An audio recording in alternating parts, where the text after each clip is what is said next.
Magandang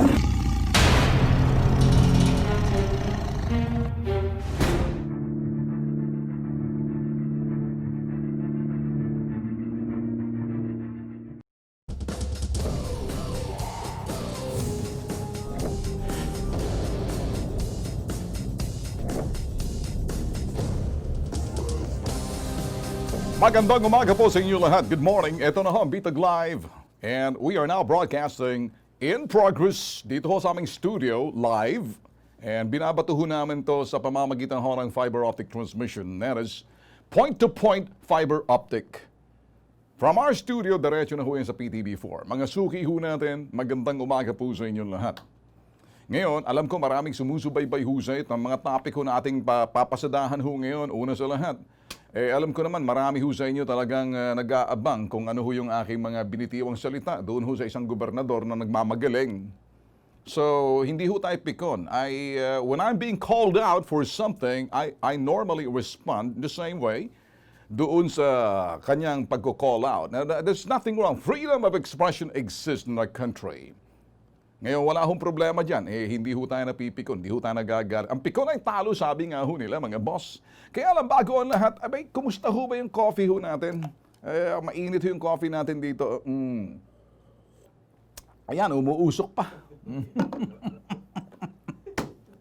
Umuusok pa. Napapaso ho yung aking labi. But anyway, mga boss, if you're watching us right now sa ibang bansa, tulad ho ng US and Canada, gabi ho sa kanila, in some parts of the world, may mga Filipino community, and they're watching us right now, good morning ho sa inyo. Mula ho sa Maynila, good evening in your place.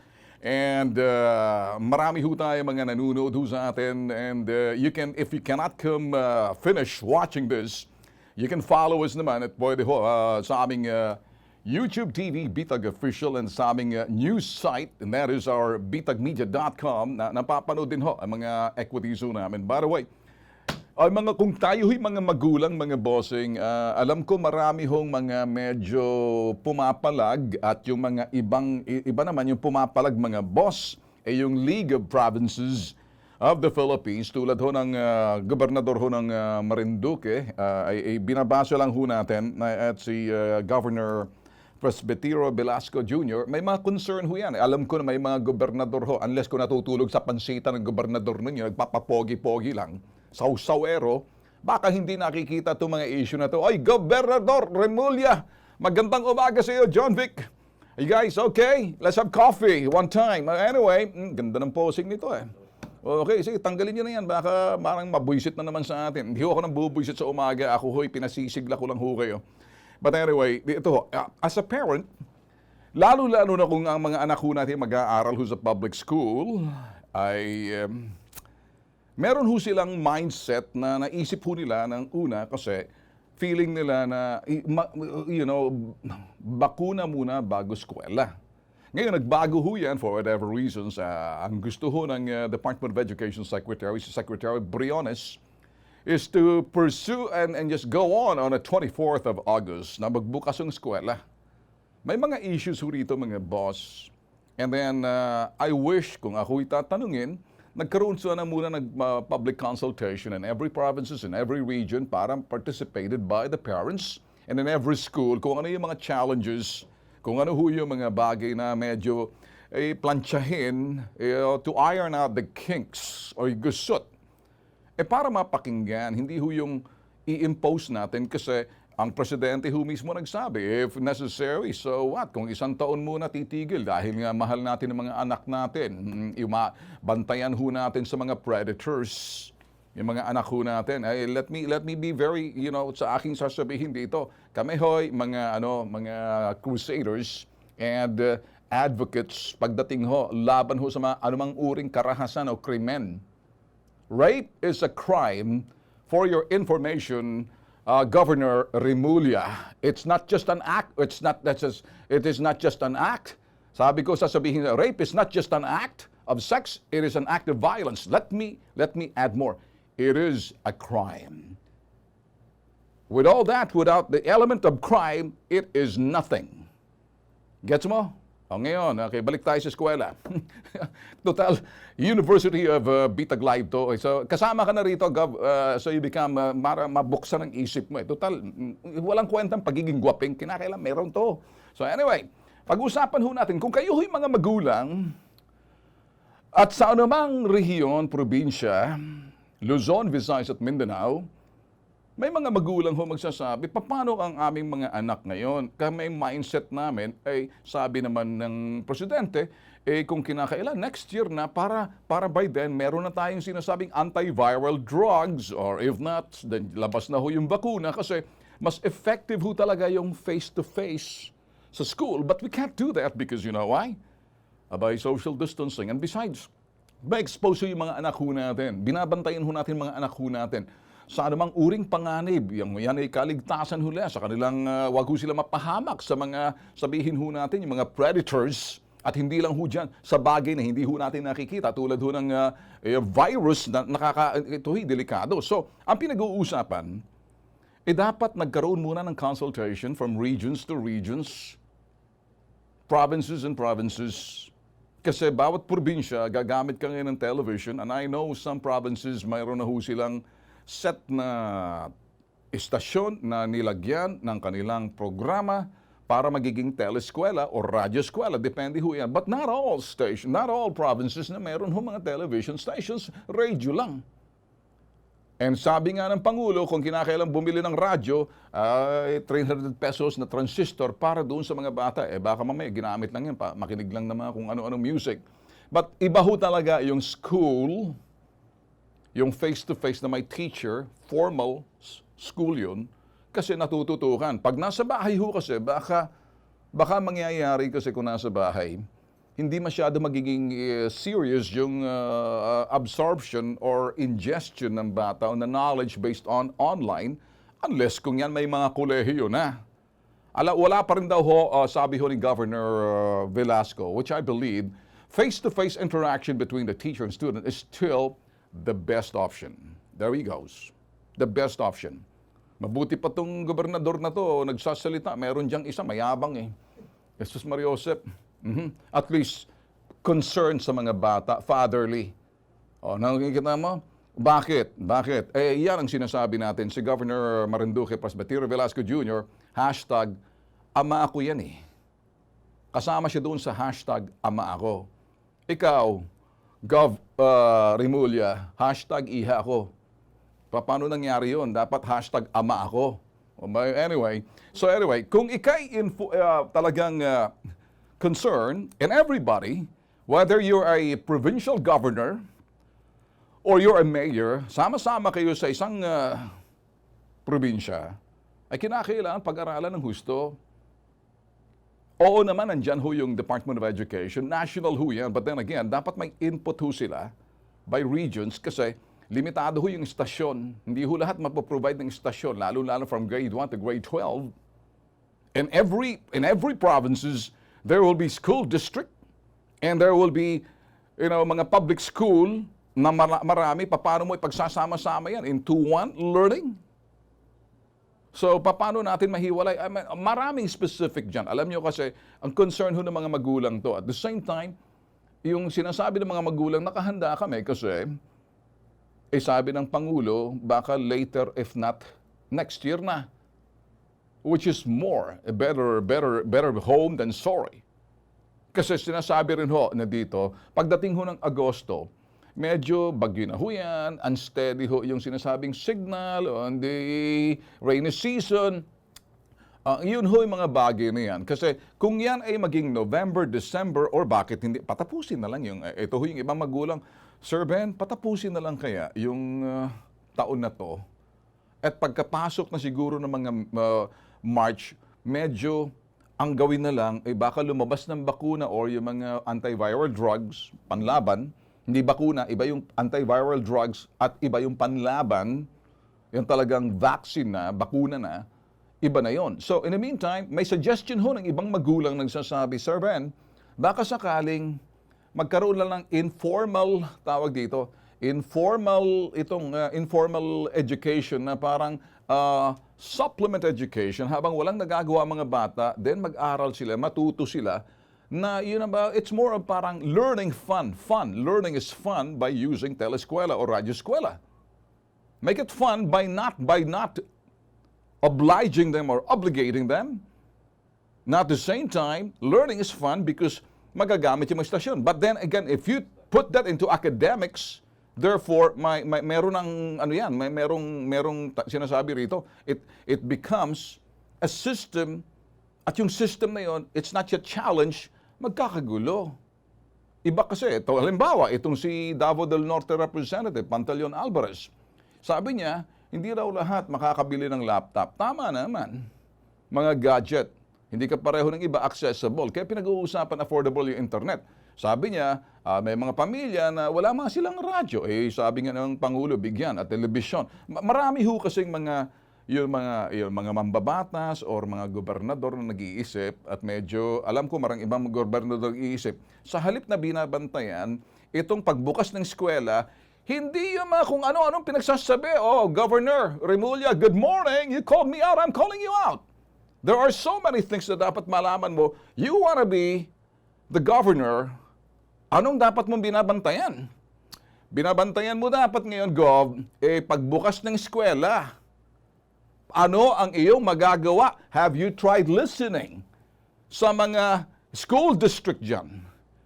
Sa bawat mga sinasabing municipalities within the province of Cavite. And so you can be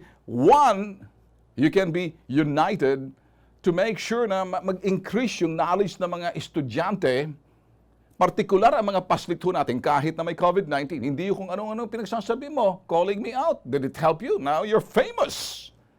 Look at you and me in the picture. Of course, lamang ka ng 10 hila. Ay, gwapo ka. Ano ba naman ako? Mukha akong chonggo dyan eh. Oh, may kidlat pa eh. Mabuti ka mo, hindi tayo tinamaan pareho. Tanggalin mo na nga yan. Baka sabihin niya, nakikisabay tayo sa kanya. Anyway, balik ho tayo. Lahat ho ng mga gobernador, kahit na sa Pampanga, ano ho meron doon? They're now talking seriously. Ikaw naman kasi, Gov, ng yung mga kayo gobernador, you in the Provinces League of Governors of the Philippines, I'm sure, na you are now going to be working with the Department of Education, a national department ho yan, especially for education sa mga bata. Hindi kung ano-anong issue pinagsasabi ninyo eh. Parang cotton candy tuloy ang laman ng utak nyo eh. You just simply want to be notice, ang tawag niyan, KSP, and wala namang masama roon, kaya lang, when you call out somebody at ang yung somebody will challenge you, and this is the consequence. Your choice, your consequence. There's nothing wrong with what you say, Gov. Remulla, ano kita, John Vic, dear John Vic, there's nothing wrong with what you say, but kulang yung elemento ng pagpapalabas mo. It's not an act, it's not a violence, it is crime. There you go. Now, you know what? Pag-usapan natin mamaya ng konti. So, eto, mga magulang, o gobernador, mga mayor, kinig kayo. Why don't you attend muna sa sinasabing mga sessions ito na kakandak ho ngayon ng Department of Education? Be more productive and see kung ano ho, kung mahahabol ba, whether it's going to be a reality, pagkakandak ho ng teleskwela or radyoeskwela sa inyo mga probinsya, coordinated doon sa mga munisipyo, kung paano ninyo yan i-consolidate into one. Because there are some other, some other people, some other provinces, and the constituent in every provinces, kung ikay gobernador, kung magaling ka talaga, Gov. Remulla, you gotta get the consensus muna sa probinsya ninyo. And then alamin kung talagang realistic ba. And understand the concerns ng mga magulang, yung mga nakikita nila, then you can be a good governor. At tip ko lang yan. So lahat ng mga gobernador nagsusumikap ngayon na pansinin kasi importante ito. Susunod na henerasyon yan. We come and go, but we have to take care of the next generation. Let's keep them safe.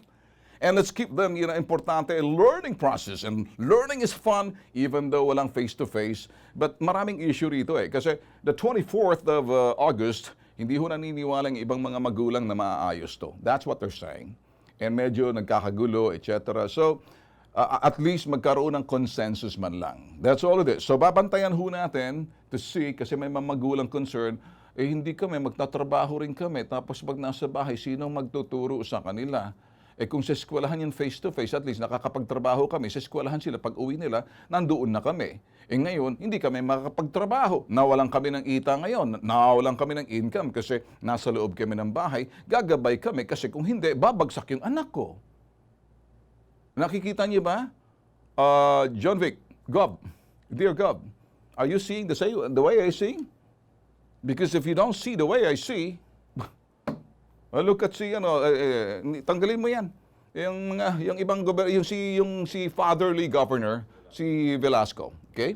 Yan. What's the difference? He's more concerned.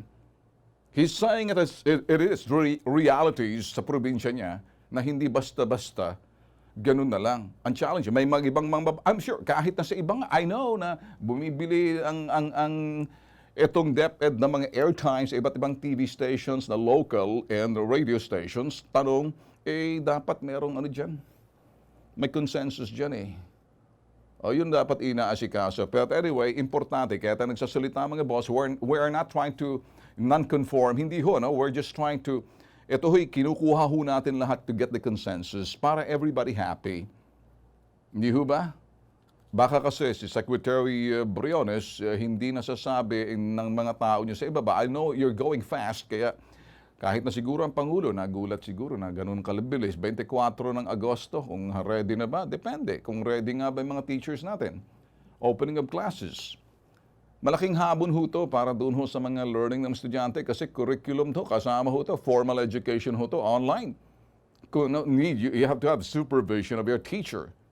Lalo-lalo na sa mga public school. Pero epektibo pa rin ho talaga pag nasa classroom, nandoon sila, nakikinig sila, kapwa bata. Pag ikay nasa bahay, sabi nga ng isang kilala ko, si Sonia, si Ate Sonia. Alam ko, nanonood sa atin yan. Siya ho'y nasa CLTV 36. Anong sinabi niya? Sabi niya, may mga bata, Ben, na siyempre tumutulong sa magulang yan habang sila'y nasa bahay. Nakakapagluto na sila, sila sa lang kapatid. Ngayon, madidivide yung attention. Sa halip na magawa yung mga bata, na mag-aaral sila, tapos ang nanay, yung iba kasi pwede nang iwanan, responsable, ngayon, masisira yung sinasabing structure, yung routine sa loob ng bahay na si kuya, siya magbabantay sa kanyang kapatid. Si ate naman, kung yan may mga 15, 16, magsasaing habang si nanay nandyan, babantayan niyo sila grade 2, grade 3 na magkapatid. Tulungan yan. Pero ngayon, because of this, may impose na yung sinasabing rigidity because the time para ka nag-schooling pero sa bahay. Wala yung nanay. So ngayon, kung nasa eskwela yan, sino magsusupervise sa kanila sa bahay? Kasi baka bumagsak yung bata dahil sa hindi masyado naturuan kasi distracted siya. Ang daming naglalaro, nakikita niya kanyang kapatid, naglalaro, makikipaglaro. Tapos mamaya, bukas lang yan. Wala, anong klase yun? Why can't we just make learning fun? And wag na muna isama sa curriculum. Antayin natin yung talagang lumabas ang bakuna. I know for a fact, sabi ng Pangulo, na posible daw lumabas na yung vaccine na yan. Baka as early as the first quarter of next year. But then we're ready. Or kung sakaling hindi pa man, magkaroon pa ng consultation, yung mga magulang, through governors and through mayors in the province, kung paano ito'y isolve to, well, hindi ho lahat one size fits all. Iba-iba ho ang profile ng mga probinsya. Iba ho sa Cavite, iba ho sa tawag dito, sa Cavite, Dear Gob John Vic, iba rin doon sa Marinduque, iba sa Pampanga, iba sa Laguna, iba-iba ho yan. Kanya-kanyang challenges dyan. Iba-iba yung demographics and social strata ng mga tao.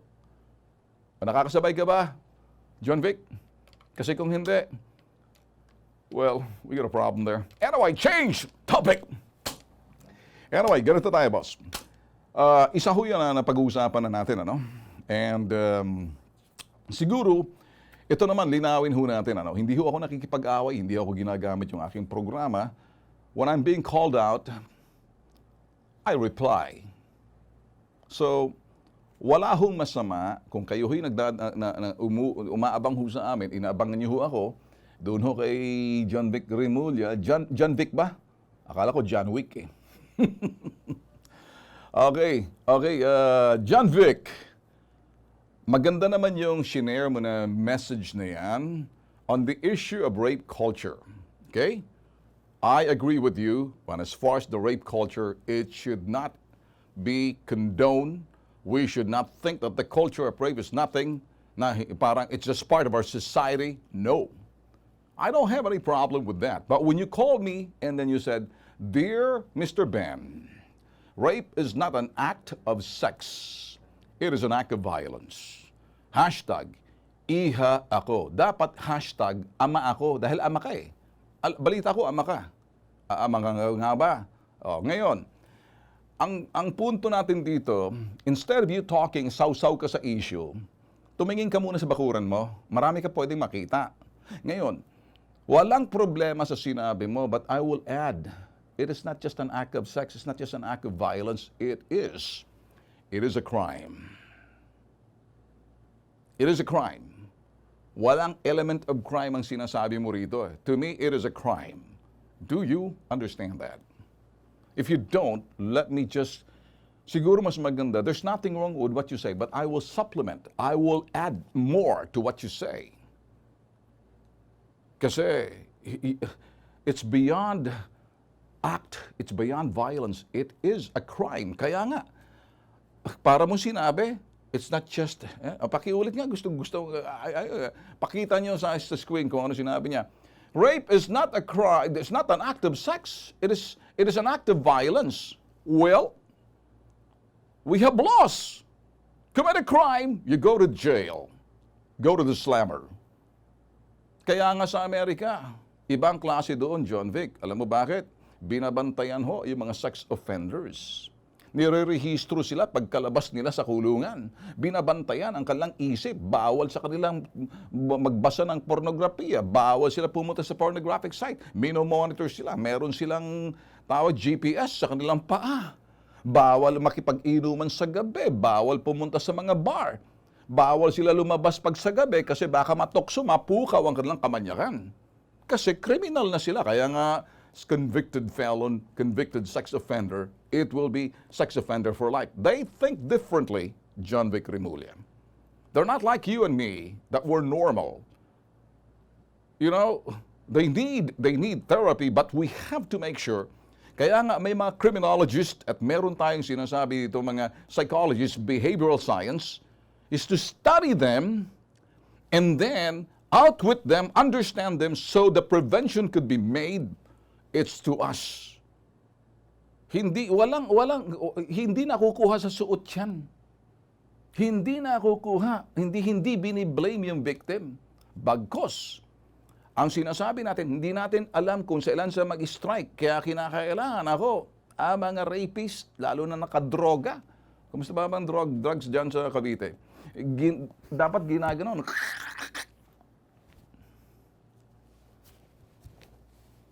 Anong ibig sabihin? Bitay. Maraming kumakyaw-kyaw eh. Sisigaw sila, rape. Huwag bitayin yan. Ipakainin mo. You know? Bleeding yellow hearts. Are you, John Vic? To me, I'll be very brutal. A rapist deserves death penalty. Do you agree with me? If not, shut the F up. It's just a statement, semantic. Me, I go beyond that. I live in the real world. The reality is, rapist to rapist, bantayan sila, hulihin sila. Sa akto, kapag hindi mo sila nahuli sa akto, baka may sa katuparan. So bako sila umakto, iwasan natin kung sino yung mga yan, dahil di natin nakikita ang utak ng mga yan. Yan ang behavior. Yan ang ibig kong sabihin. Hindi yung sasakay sa aangkas ka. Ayan tuloy. Ano ba sinabi ko rito? Bago ka makisawsaw sa issue, asikasuhin mo munang probinsya mo. KSP ka lang siguro. Kabisado ko, estilo mo. Lahat na issue, sinasakyan mo eh. O ngayon, di ubra sa BITAG yan. Yung sabi ko, kami sa BITAG, palaban. Totoong mundo ang aming ginagalawan. Sinusuri namin mga utak ng mga kriminal, pinag-aaralan yan para makaiwas at itong mga anak natin. Kami ho'y tinatakbuhan na mga nabiktima ng karahasan, panghahalay, yung mga scandal na yan, karumaldumal na krimen, dulot ng droga, because it's crime. Rape is a crime. It's not just a violence. It's not just an act. It is a crime. Ngayon, kukumustahin kita. How's the statistics ng mga panghahalay sa probinsya mo? Do you have it? How can you avoid it now? Ano ang gagawin ng mga law enforcers sa lugar mo, sa probinsya mo? Kumusta ba ang droga sa dyan sa mga probinsya? Lahat naman tayo problem the drugs worldwide, and that's the evil thing. Hashtag, tumingin ka sa bakuran mo. Kami naman sa BITAG, we walk our talk and walk the walk. Do you want to sample with this? Ito ha, ito. Sige na, total bibigyan natin atensyon to. Mga bossing, ipapakita ho namin sa inyo, itsuhong karumal-dumal ho, kahit hindi ho siya ni-rape. Karumal-dumal ang ginawa dito sa pobreng dalagang lumapit ho sa BITAG. Hindi ho natin siya pwedeng sisihin dahil na siya'y nakipag-inuman sa kanyang mga kaklase. Okay? Pag ikay violate, hindi ka man ni-rape, pero ang ginawa sa'yo ng mga kaklase mong, trinidor ka. Ano bang nilagay dyan sa inumin na yan na nawala ng malay? At pagkatapos hinubaran, abay nagkaroon sila ng biology class doon sa kanilang classmate. Binuyang-yang yung genitalia ng babae. Pinicture-picturean. Sino hindi magagalit yan? Yan, ano? Wala pang element ng rape doon, pero evil mind yun. These people are anak ho na mga mayayaman. You think that anak ka ng yaman, ligtas? Pag trinabaho ka namin, tatrabahuin ka namin. Kaya kami dito, hashtag, the world of reality is not made of fictions and ideals. It's made of how do you prevent. Know the criminal mind. Nilasing ho siya. Pinaglaruan ng kanyang mga kaklase, hinubaran, ikinalat yung mga pictures na binuyang-yang pagkatapos pinaglalaruan parang biology class na nadadissect sa genitalia ng babae. What do you think pag nangyari sa mga anak niyan? Because I'm a father, hashtag ama ako, para wala na maraming sabi, tinakbuhan kami, alam mo ang aming ginawa? We walk our talk and walk the walk. Some of you may not agree sa aming gagawin, but who cares? 2008 ho to eh. At Gob, John Vic, tomorrow you're next. Yung rapist dyan sa Indang, anong ginawa namin? Binitag din namin. Ito, San Pedro, Laguna. Laguna, friend mo yung gobernador, magkaibigan kayo. Oh. Sige kayo. Okay, ito, panoorin to.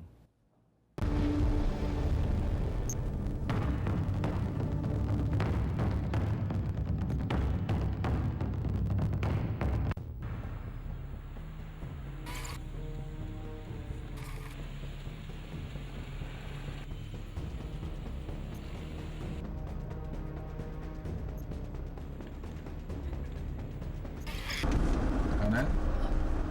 Po yung bahay po na may taas. Yung bahay na mataas niya? Itong bahay. Yan lalaki. Ayun po si Petas, yung kapatid po na yun. Yung lalaki? Kapatid po na yun. Ako, Bravo. Standby lang kayo. Dadaanan namin uli kayo. Ayun po si Roy. Si Roy yan. Opo. Isa po sa kasama. Isa sa kasama. Si Roy yun. Asan si Roy? Bibili ng tubig yun? Opo. Alright, halika na. Tiyempo natin sa tubig lumabas eh. Nakahanap kami ng pagkakataon para kumprontahin yung subject. Okay, na kung saan bibili ng tubig, susundan natin ngayon. Alright, ang tanging paraan na para gawa ng bitang trabaho namin ay pagkukumpronta mismo sa suspect. Tingnan natin kung magpapaliwanag to.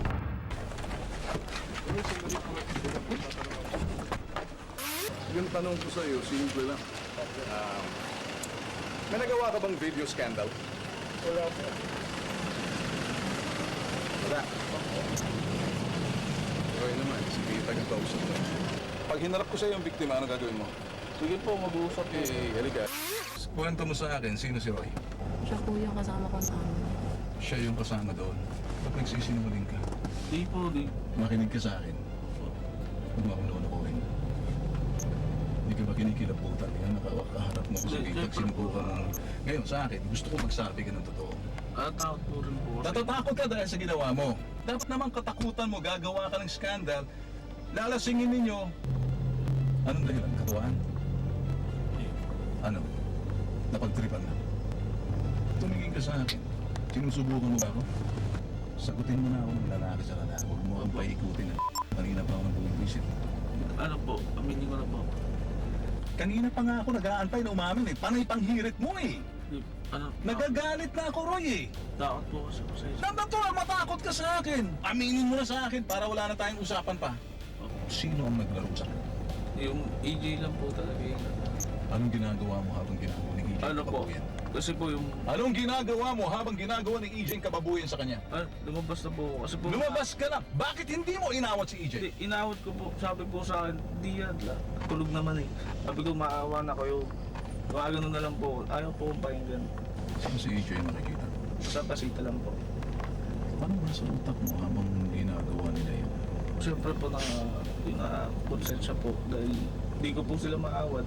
Eh sa akin lang, bakit umabot sa puntong nilagay niya pa sa akin? Sino nag-post yan? Yun po hindi ko alam. Sino po mga- EJ po yung nagbibideo. Bali, ako po, tsaka si Indialo. Oh. Sinasabihan na po namin na inuutosan pa po kami na sige, ano yun na, galawin na. Sabi, hindi na, ayoko, hindi ko gagawin yun. Walang kalaban-laban yung babae. Tapos yun po, inubaran na po ng EJ si Bimo. Anong ginawa ni EJ? Tinanggal po yung pantalon. Pero anong ginawa? Hindi naman ginalaw. Po, Hindi naman ginalaw. hindi naman po ginalaw. Yung binibidyo na po. Oo. Bali, nandun po ako sa tabi niya.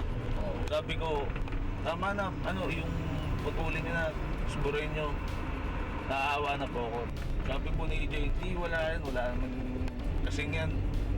May nilagay ba sila sa inyo? Kasi Ay, wala po. pag Ano po? Hindi pwedeng malasing ka lang na tulog yung tao. Bigay mo sa akin si EJ. Saan natin makikita? Turo ko na lang po sa inyong bahay. Sige. Alpha Bravo. Lalabas tayo sandali. Sasamahan lang tayo ng isa sa mga subject na tutulong sa atin. Ano? Yun sa kanila po, basta makikita nyo naman po yung malaking bahay. Tabi ng green na akin to. Ito. Apo. Kanila yan. Papa sa akin po. Tambay. Diyan po talaga siya nakatira. Ano to? Bali. Almeja family? Almeida family? Almeda. So, Masita po ito eh. bakit hindi mo tawagan yun? Kausapin mo sandali. Tingnan mo lang nga. Tapos, kumustahin ko na lang. Hello, Balot. Roy to. Pero nandiyan ka na sa bahay ah. Pupunta ka ba dito? Pupunta ako? Gusto mo? Hindi, pupunta ka ba dito? Hindi, Papalis na ako eh. saan Wala pupunta? akong magawa. Wala eh, saan pupunta? Ha? Saan pupunta? Hindi, baka pumunta ako sa ate ko eh. Tinapupunta ako eh. May... Kailan ka free? Ha? Para bilyar tayo. Bilyar? Oo, dito sa may kita Volter. Ba't wala akong pasok ngayon? Wala, kakauwi ko lang. Ayaw mo tumambay sa bahay. Sige, tambay na lang ako. Ha? Patambay ako. Hindi, ayaw mo tumambay sa bahay niyo. Hindi, ayoko nga eh. Kala ko sa inyo, tatambay ako.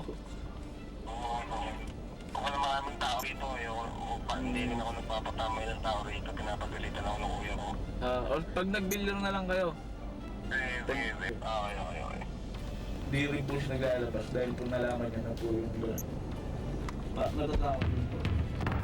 I-standby kami rito dahil mukhang may balak tong lumabas at pupunta sa bahay ng kanyang ate sa Paranaque. Doon siya magpapalamig dahil mukhang nararamdaman niya yung init. At meron siyang kutob na merong tutugi sa kanya. Hindi siya nagkakamali. Alpha Bravo. Iniikutan namin yung subject. Ito yung pinaka-prime suspect ng krimen. Nakakasing makalabas, kaya importante maghahati tayo. Isa sa inyo tatambay rito for surveillance na mapitikan ni June dapat. Sir, dito kami sa bungad, sa may gate. Inaantabayan na namin lumabas yung lalaking mataba na nandito siya sa bahay na ito ngayon. So dadaanan namin ulit siya pa. Ate sir, stay put lang muna kami rito. Para masunog tayo dyan pag sumunod kami. Alright, ipwesto mo uli. Nakatutok uli sa kapareho nung dati dyan. Kwento mo nga sa akin, paano nyo naging kaibigan to si EJ? Ano po, bali po yung kaibigan ko po na yung si Kelo. Oo. Ano po, bali siya po yung nagpaalala sa akin. Alright, ano naman, kumusta naman ang tingin mo sa kaibigan mo si EJ? Makulit. Mabait naman o, pero doon lang po ako nagulat yung lasing po siya eh. Doon ko lang po siya nakilala talagang gano'n. Hindi ko po alam na gagawin niya yung gano'n. Kasi inuutusan niya pa po ako eh. Anong utos sa'yo? Sabi, sige na. Tapos po yun, yung inubaran na. Tapos doon lang po tumuting yung si Nico. Tatlo po kami inutusan. Simula po nung nalaman na, ano eh, dito na lang po siya tumatambay. Bakit? Nakatakot din po. Natakot siya. Yun nga po yung sa kaso. Napag-uusapan niyo ba na kung anong posible nangyari? Nag-uusap ba kayo na posible anong kanya? Ano po, bali sinabihan po na nga, wag daw ano, saan daw magagaling. Saan magagaling, ikaw yung... Ito, mataba. Ayun nagbakas. Ayun po. Alright, sundan mo tricycle. Sundan mo. Alpha Bravo yung tricycle na palabas. Sundan nyo. Blue tricycle, labas yan, subject yan. Pakipitik lang. Yung kumaliwa.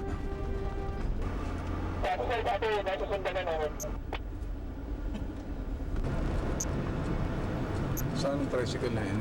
Unang anong tricycle? Umiikot. Okay. Ito na. Okay. Balikan mo. Ayun, yun. Sundan mo. Napasa ko yun. Etong tricycle na palabas, sundan nyo to. Okay. Alpha Bravo, tricycle na palabas na blue. Ano sir, gabi, tanong na namin. Harangan nyo. Sir, gabi yung ginamit ang ito? Oo, yung nakasakay. Sabi sir, gabi, sundan na namin. Alright, sige. Tutukan nyo ha. Gabi sir, gabi. Tutukan nyo pagkatapos i-block nyo na. Sabi sir, gabi. Huwag makawala yan ha. Kanina pa, medyo paikot-ikot. Nagmamasid. Baba. Baba boy, baba. Boy, baba. Baba.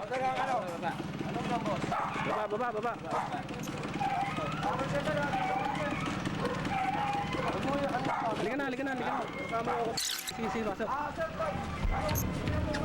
Ano na nangyayari, tapos ito yung subject sir, pangalan namin. Alright, maghanap kayo ng pinakamalapit na barangay. Dalhin natin yung subject, sabihin mo BITAG na, okay? Ibigay mo ngayon radyo kay EJ. Sino po sila? Si Ben Tulfo sa BITAG. Ano pong ginagawa? Ano pong ginagawa sa inyo ba? Wala kang ginawang masama. Well, pues, sasabihin ko sa'yo. Kung anong ginawa mong masama, magkikita tayo sa barangay at nandito yung biktima mo. Sige po, sasama naman ako sa inyo. Bababa kami una, huwag mong patakasin yan. Pag tumakas yan, mo.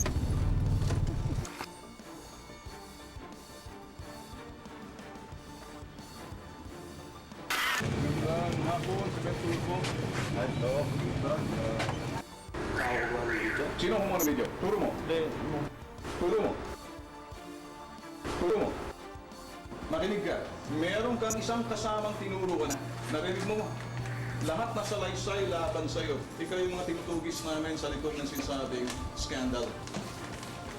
Kung hindi ka ba naman taran o gagawa ka ng mo sa likod ng mga pagpapakalat nitong ka. Natatandaan mo to? Tumingin ka. Ano yan?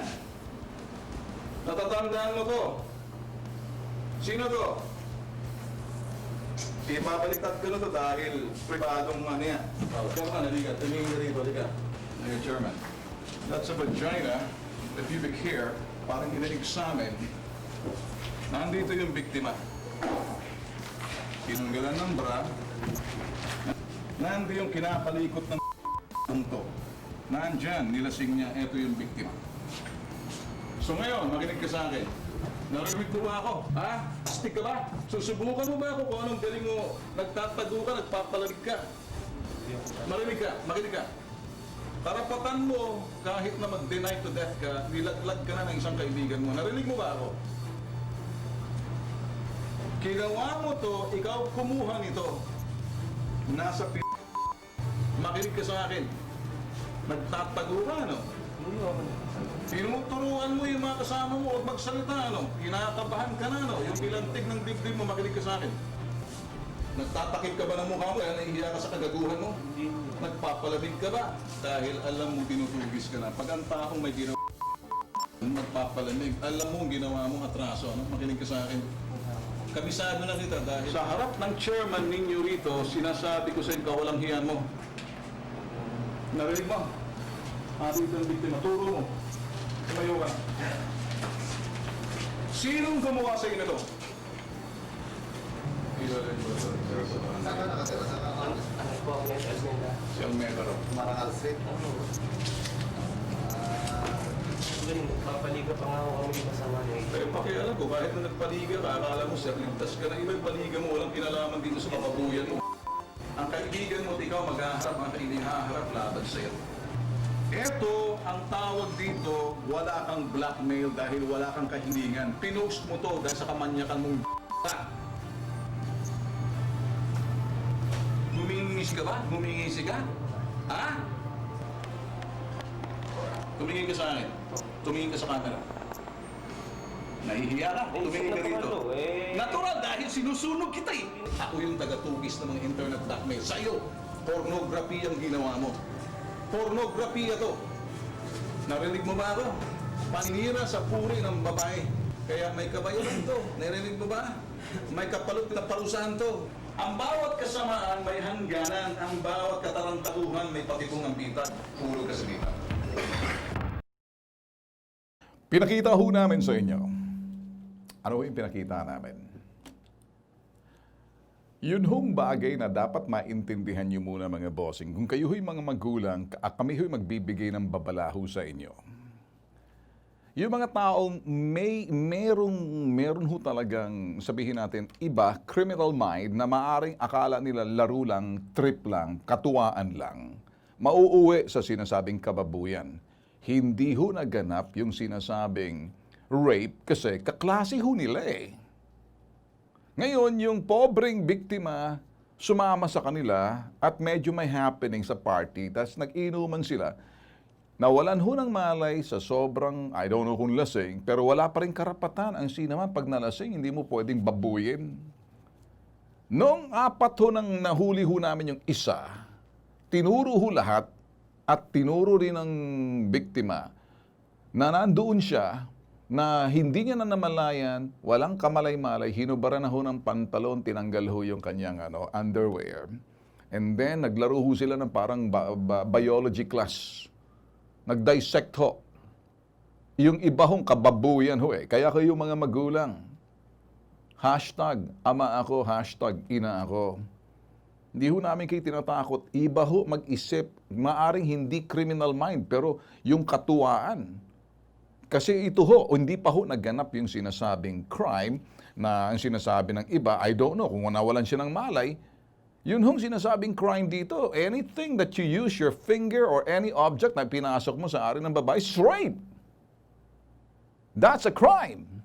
Krimen din ho yung kahit hindi nangyari yung krimen, yung na-consummate yung sinasabing rape, it's still a crime na talagang the evil and the wicked intention na gagawin mo, bibigyan mo ng alak pagkatapos, hindi naman pwedeng uminom ka lang ng alak na walang ka ng malay. There must be something there, atiban. So, pinagplanuhan ho nila, the motive is clear. Kaya hong sinasabi ho natin dito, parang hindi naintindihan ng iba, kayo ho yung mga hashtag iha ako, iho ako, baka kasi ang kaklase nyo mismo. Kaklase nyo mismo, kauri nyo mismo. Alam nyo ho ba, the more exclusive the school, hashtag iha ako, nakikinig ba kayo? Kilabutan kayo, mas sila ho, mas creative and sophisticated kung paano ho gagawin yung krimen pag umutak na yung kamanyakis ng kaklase ninyo kahit sino. Let's be careful. Let's teach our children how not to become a victim of rape, which is a crime. It is not an act. It is not just an act. It is not just a violence. It is a crime. And for every crime, there will be conviction. When you conviction, you will be sentenced. You will serve that. Ngayon, pinag-uusapan ho natin dito. Iniulit ho natin. Kung sakali ho talagang naintindihan ho ng mga magulang to, na ako ho'y sinasabi, condoning the rape culture or talking about the rape culture, sinisisi ang biktima. Sa ibang tao ho yan, sasabihin na, nakipag-inuman ka eh. Kaya ka nagahasa. Wrong. The person did not think about that. Siguro, wrong ang kanyang judgment na happens na mali yung kanyang mga kaibigan. Kaibigan mo, tapos ibibenta ka. How many times na itong mga nangyayaring rape? Let me talk and expound about this. Makinig ka, John Vic. Okay. Sa Bataan, 16 years old, sumama mag-basketball sa basketball liga. Pumunta sa amin, ipapalabas din namin ito rito. Yung lihim ng Hermosa, kasi nilihim ho nila sa sinasabing barangay. Are you listening, John Vic? And hashtag iha ako. And so are you, Kiko Pangilinan. Are you listening? Kasi kumpleto kami ng file. The evil and the wicked intention was basically consummated, nangyari, kasi pinagplanuhan. Sinamahan ng kanyang kaibigan, yung babaeng kanyang kaibigan, at ibinenta. Nung magkaroon ng basketball, nilagyan ng pampatulog sa soft drinks na ininom, abay nakahanda na yung jeepney, sa loob mismo ng jeepney, ginang-rape yung pobreng 16 years old. Kaniho nung lumapit. Gusto niyo mapanood? Yun hong celebrated case na pumasok na ho yung VACC, Violence Against Crime Crime and Corruption. Okay? Ngayon, nakipagtulungan. Naging laman ho ng balita ng ABS-CBN yan. Yung iba pang mga balita ay nagpa-press con. Kanino ho lumapit? Sa amin ho, mahaba-haba ho yan. Nilusob ho namin, pinag-aralan ho namin lugar. Hindi ho yun friendly lugar. Sa Bataan ho yun. Inisa-isa ko ho, pati mga bahay. Pinagdedefensahan pa naman. Nagkaroon pa ho sila ng mga nung magkaroon na ng sinasabing hearing. Anong nangyari? Nandun ho kami, binabasyo ko ng mga tao. Yung mga bashers, hindi ho talaga mawala. Supporter. Bakit supporter? Anak ng barangay. Masisira ang barangay nila eh. Mabuti pa, lilihim sa Guadalupe, parang lihim nila. Lihim sa Hermosa, Bataan. So yun ho, nilabanan ho namin. Kaya ang sinasabi, condoning the rape culture, are you kidding? All we're saying is that we do not know the mind of the criminal. You can say, stop the violence. Yeah, that's right. Stop rape. No victim blaming. Everything is right. But there's one element na kalimutan natin. There's approach avoidance na iwasan natin na huwag mabiktima mga anak natin. No kung paano mag-isip yung mga hindi mo kilala, classmate mo, kaibigan mo, pinsan mo, lolo mo, kung sino pa dyan, instructor mo, teacher mo, kasamahan mo sa trabaho, tambay sa kanto, napapadaan ka lang, every now napapadaan ka lang, kahit na anong saplot mo, nagagandahan sa buhok mo, naamoy nilang bango mo, nag-trigger na ho yun. So hindi pinag-uusapan ang suot. Ang pinag-uusapan dito, ito at yung mata. Ukitin yan. Kaya pag ang taong nanghalay, hindi lang yung act of rape, hindi lang yung violence, it is a crime, plain and simple. Suffer the consequence, death penalty. Marami pa tayong pag-uusapan dito. Kaya ako ho, nagsasabi na ho sa inyo rito, kung kayo ho'y mga magulang, hindi ho namin kayo tinatakot. Kasi kami ho, evidence-based ho kami. At saka nakikita nyo na ho kung anong ginagawa namin. Marami yan. Ang susunod ho na ipakita ko naman yung sa Indang, Cavite, na nirape ho ng kanyang pinsan. Sa amin ho lumapit. Marami ho kayo, baka masuka na ho siguro kayo sa sobrang ng file ho namin na nakikipagtulungan ho kami sa mga anti-crime group, crusaders, violence against women and violence against women and children through violence against crime and corruption. Nakikita niyo ho yan. Ngayon, kung kayo nagsasalita lang mga all about the semantic about your ideal world, the reality is, kahit may law enforcers tayo, kapag gustong isagawa ang krimen, gagawa ng krimen, naghahanap lang sila ng tiyempo.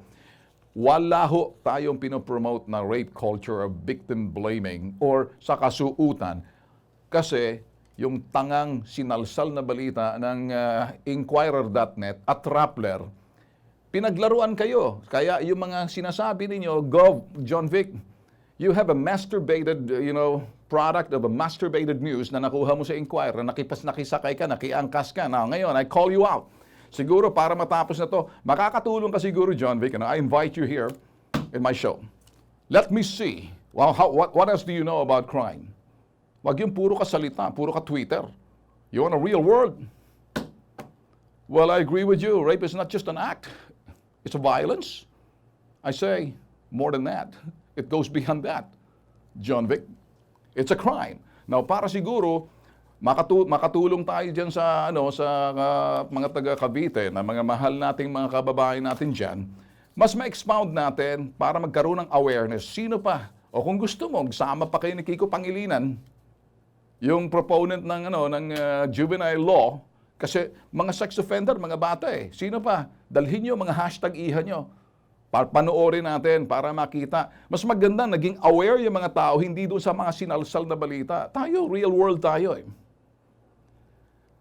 We will contact you, John Vic Remulla, and we are inviting you formally. I'm calling you out for an invitation. And we will talk about this some more para to the benefits of everybody. Para makita natin, hindi yung puro ka advice. Pero at the meantime, ako'y nakatulong ba sa iyo? Napalawak ko bang iyong kaalaman? I'm not insulting you since you called me out.